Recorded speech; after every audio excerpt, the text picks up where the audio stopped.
आओ जी शराब जी क्या हाल है ए थोड़े भाई थोड़े जरा जी जी सर खान साहब आ गए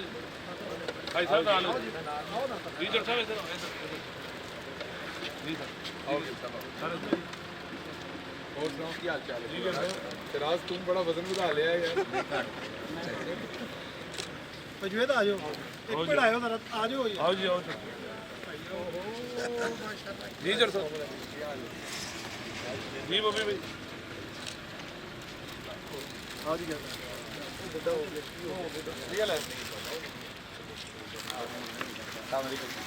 चाचू जी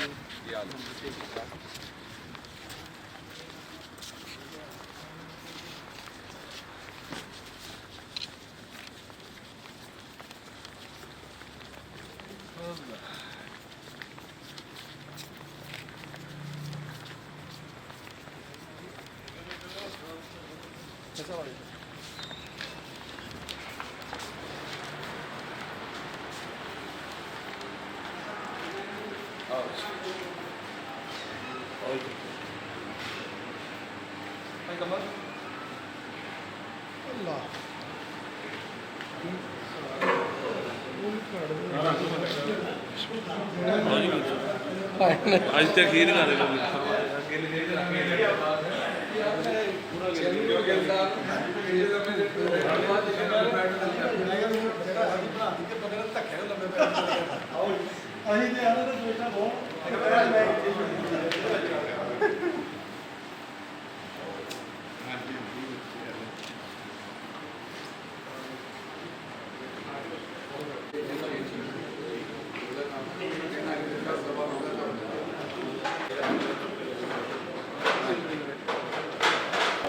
क्या चल रहा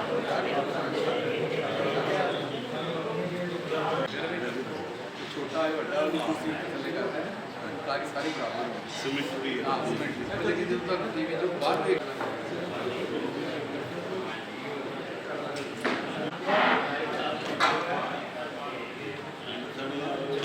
हाँ जी